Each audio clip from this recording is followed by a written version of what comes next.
नमस्कार। निराला कंस्ट्रक्शन के एक और नए वीडियो में आप सभी का बहुत बहुत स्वागत है और मैं हूं आपका दोस्त इंजीनियर प्रभात कुमार सिंह। दोस्तों, आज की इस वीडियो में मैं आप लोग को एक बनते हुए घर के लिए जो भी काम किया गया इसके बारे में बताना चाहता हूं और साथ में इस घर को बनाने में अब तक कितना रुपये तक का खर्चा आ चुका है इसके बारे में भी जानकारी दूंगा, जिससे आपको अपने बनने वाले घर के लिए आइडिया लगेगा। पहले घर के बाहर से देखते हैं, फिर हम लोग घर के अंदर चलेंगे, देखेंगे क्या कुछ किस तरीके से बनाया गया है। इस घर का अगर प्लिंथ हाइट का बात कर ले तो यहाँ पे देख पा रहे हो जो अगल बगल का ज़मीन है, जो ग्राउंड का लेवल है, वहाँ से लगभग 3 फीट के ऊंचाई पे इस घर का प्लिंथ बीम का काम किया गया। मतलब जो घर का फर्श होगा वो अगल बगल के ज़मीन से लगभग 3 फीट की ऊंचाई पे बनाया जा रहा है। यहाँ पे जो सरिया लगाया गया है उसके बारे में भी जानेंगे।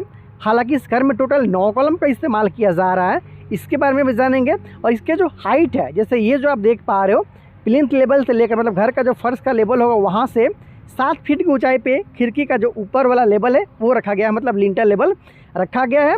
इसके साथ साथ वहाँ पे जो बीम प्रोवाइड किया गया है, लगभग 4 इंच मोटा यहाँ पे कास्टिंग किया गया है। जो सरिया लगाया गया है उसके बारे में जानेंगे। और जो छत का ऊंचाई है, घर का फर्श से लेकर जो छत का ऊंचाई होगा लगभग 10 फीट के आसपास तक में यहाँ पे रखा गया। अच्छा होता अगर साढ़े 10 फीट का यहाँ पे हाइट ले ली जाए। दोस्तों, घर बनाने के समय बहुत सारा चीज़ का ध्यान रखना था, जैसे कि इस घर के लिए जो कॉलम और बीम का काम किया गया है इसके बारे में भी आप जान लीजिए, आप ठीक से समझ पाए, इसलिए मैं आपको नज़दीक चल के दिखा देता हूँ।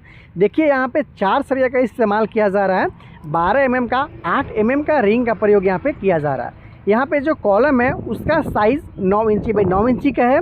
जो बीम है उसका साइज़ भी 9 इंची बाई 9 इंची के आसपास तक कहीं रखा गया। सिर्फ एक तल्ला ही इस घर को रखना है, इसलिए आप देखेंगे तो लिंटल बीम की बात किया जाए तो यहाँ पे भी सिर्फ 8 mm का सरिया का इस्तेमाल किया गया। तो कॉलम और नीचे वाला बीम में 12 mm, लिंटल बीम में 8 mm का 4 सरिया का इस्तेमाल किया जा रहा है। और यहाँ पे आप इजीली देख पा रहे हैं। तो इस तरीके से लिंटल बीम का काम है वो किया गया है। टोटल यहाँ पे 9 कॉलम है, उसको लिंटल लेवल पे बांधा है जो बीम, उसको लिंटल बीम बोला जा रहा है। इसके साथ साथ नीचे वाला प्लिंथ बीम है, छत के ढलाई के साथ में जो बीम लगाया जाता है उसे हम लोग फ्लोर बीम बोलते हैं।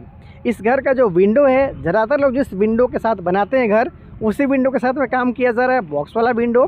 नीचे की तरफ यू शेप में ब्रिक वर्क का काम किया गया है, ईंट का जोड़ाई किया गया। ऊपर वाला हिस्सा में आप देख पा रहे हो लिंटल बीम के साथ में जितना ईंट निकाला गया था उतना ईंट निकालते हुए, उतना जो ढलाई है उसको निकालते हुए काम किया जा रहा है। यहाँ पे देखिए कितना निकाला गया है, लगभग 3 से 3.5 इंची के आसपास तक में यहाँ पे इसे बाहर निकाला गया। हालांकि आप 2 से लेकर 4.5 इंच तक निकाल सकते हैं, डिपेंड करता है किस तरीके से आप डिज़ाइन बनवाना चाहते हैं और कितना आपका बजट। अब चलते हैं घर के अंदर, देखते हैं किस तरीके से काम किया गया।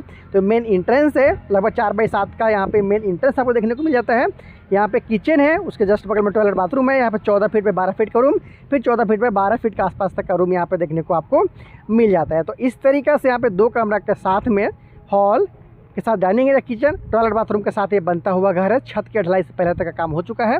बाहर का दीवार 10 इंची, अंदर का दीवार 5 इंची, और इसके साथ साथ नीचे का फर्श कराने का काम है वो भी अभी बाकी है। तो कुछ इस तरीके से इस घर का जो काम है वो छत के ढलाई से पहले तक का जो ब्रिकवर्क का काम है वो कंप्लीट हो चुका है।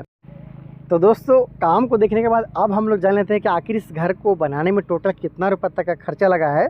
तो इस घर के मालिक के अनुसार इस घर को बनाने में अब तक 4,20,000 रुपये के आसपास तक में यहाँ पे पैसा है वो लग चुका है, जिसमें लेबर कॉस्ट के साथ साथ मटेरियल कॉस्ट को भी इंक्लूड किया गया है, मतलब अब तक का टोटल खर्च।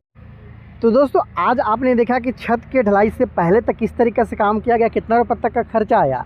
आने वाले दिन में जब इस घर का छत का ढलाई होगा तो छत के ढलाई के बाद वाला वीडियो और कितना रुपये खर्चा लगा, इस तरीके से बिल्कुल फिनिशिंग तक आपको ले जाऊंगा, बताते हुए कि इस घर को कंप्लीट करने में कितना रुपये का खर्चा आया। अगर आप अपने बनने वाले घर के लिए प्लानिंग कर रहे हैं, आपको पता नहीं चल रहा किस तरीके से काम कराना है, या फिर आप नक्शा चाहते हैं तो मुझसे बात करते हुए आप अपने बनने वाले घर के लिए नक्शा भी ले सकते हैं। और बहुत सारे वीडियो के लिए आप चैनल को सब्सक्राइब भी ज़रूर कर लीजिएगा। बहुत जल्दी मिलते हैं अगले वीडियो में।